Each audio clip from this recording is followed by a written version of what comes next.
และท่านผู้ชมที่เคารพสำหรับในตอนค่ำคืนของมื้อวานนี้ซึ่งวาระของการเฉลิมฉลองวันสถาปนาสาธาร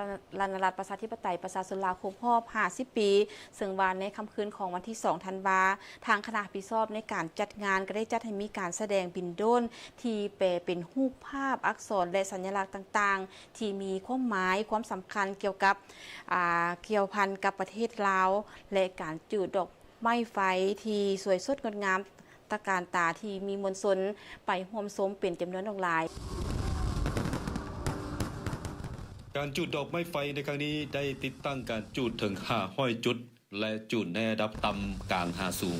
บางใหญ่บางน้อยหลากหลายสีสันประสานกับแสงสีเสียงอยู่ทั้งท้องฟ้าอย่างงดงามอลังการสีเหลืองคือกับห่วงเข่าที่สุกเหลืองเป็นสัญลักษณ์ของการพัฒนาด้านกสิกรรมที่ทันสมัยสีเขียวมรกตคล้ายคือนกยุงแสดงถึงความสำเร็จของการปกปักรักษาระบบนิเวศวิทยาสีฟ้าครามแสดงถึงการพัฒนาโครงสร้างโครงลางพื้นฐานบางดอกไม้ไฟมีสีสันระยิบระยับคล้ายคือดวงดาวสะท้อนถึงมรดกทางวัฒนธรรมอันอุดมสมบูรณ์สวยงามมีเสน่ห์เฉพาะและความรุ่งเรืองของประเทศลาวในครึ่งศตวรรษผ่านมา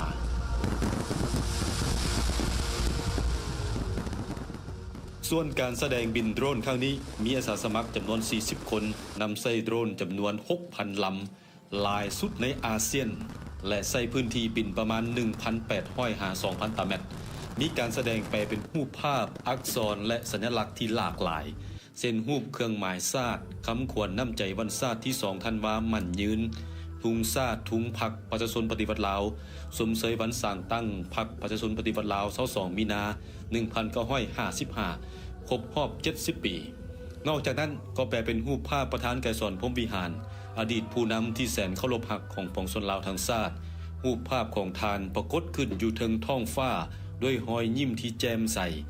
พร้อมโบกมือทักทายด้วยความโอบเอื้ออารีปีนี้ทั่วภาคโทรัฐและทั่วปวงชนลาวทั้งชาติพร้อมกันออกแรงแข่งขันสร้างผลงานคณะรับตอนวันเกิดประธานไกรสอนพรหมวิหารครบรอบ105ปีประธานไกรสอนพรหมวิหารยืนยงในภารกิจปฏิบัติของชาติลาวตลอดไปพร้อมกันนั้นยังได้แปลเป็นรูปดอกจำปาดอกไม้ประจำชาติลาวรวมไปถึงรูปพระธาตุหลวงมิ่งขวัญของปวงชนลาวทั้งชาติและรูปประตูไซ2สถานที่ท่องเที่ยวที่ยอดนิยมของประเทศลาวรวมทั้งรูปสร้างสัตว์ประจำชาติลาวนี่รู้สึกตื่นเต้นร้ายแล้วก็เป็นการแสดงถึงความยิ่งใหญ่แล้วก็อลังการเนาะการแสดงดนตรีมันก็เต็มที่เนาะแล้วก็ส่งผลสนเสยทั้งนั้นทั้งนั้นเนาะที่มาเห็นให้บ้านเมืองความเจริญนะขอให้พรรคสลาวมันยืนขอสนเสยอีกครั้งเนาะ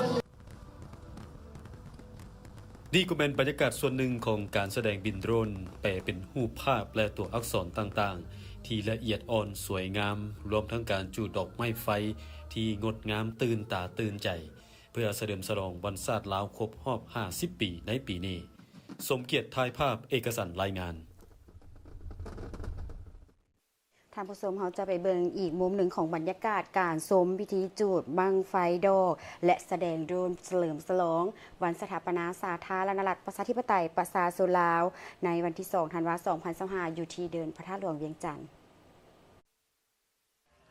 ท่านผู้ชมที่เคารพในค่ำคืนนี้ของมื้อวันชาติที่2ธันวาคมครบรอบ50ปีนี้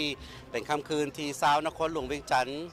ก็คือชาวลาวในทั่วประเทศของคอยพอสมควรเพื่อได้ชมได้เห็นบรรยากาศที่ตื่นเต้นระทึกใจ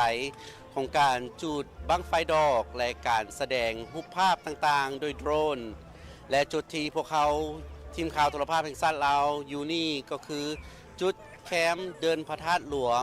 เห็นว่ามีมวลชนมาล้อท่าเป็นจำนวนหลายพอสมควร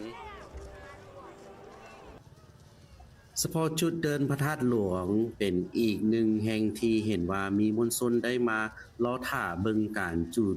บั้งไฟดอกและการแสดงโดรนตั้งแต่เวลา 18 โมงตามที่ได้รับข้อมูลมาว่าปีนี้ทางคณะรับผิดชอบจัดงานได้ห่างกักเขียมงานสำหรับค่ำคืนนี้มาดนพอสมควรเพื่อให้พี่น้องชาวลาวได้ชมได้เห็นบรรยากาศที่พิเศษกว่าทุกครั้งที่ผ่านมาเป็นต้นแม่นการใช้โดรนบินแสดงเป็นรูปภาพต่างๆดังที่บรรดาท่านอาจจะเคย ปรากฏเห็นในสื่อออนไลน์อยู่ในระยะนี้แต่นั่นเป็นเพียงการซ้อมซึ่งทางคณะรับผิดชอบได้เห็นว่าการแสดงในค่ำคืนนี้แม้นมีจุดดอกไม้ไฟ3มิติซึ่งมีความยาว600 เมตรและโดรนเป็นพันๆลำที่ประกอบเข้ากันอยู่ถึงท้องฟ้าแสดงให้เห็นเส้นทางอันรุ่งเรืองของประเทศลาวในครึ่งศตวรรษที่ผ่านมาการแสดงโดรนในใช้พื้นที่บินเกือบ 2,000 ตารางเมตรเป็นแสดงทั้งหมด600เที่ยวและอาศัย40คนกำกับโดยใช้เวลาการแสดง40นาทีแต่รู้สึกว่ามันได้รุ่นว่าจะมีอย่างโผล่ขึ้นมาจากถึงด้านฟ้าเพราะเป็น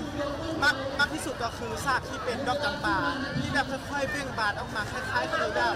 คนลาวที่เขาแบบก้าวเป็นทีละก้าวก้าวเป็นทีละก้าวก้าวไปยังสง่างามคือดอกจำปาที่กำลังเบ่งบานนั่นเองโดย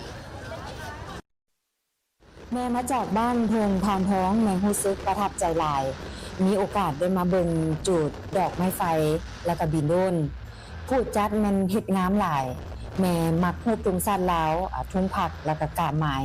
ซาดและที่สำคัญก็เห็นฮู้ประตูไซฮู้พระธาตุหลวงแล้วก็ตัวสร้างที่เน่งได้รู้สึกประทับใจหลาย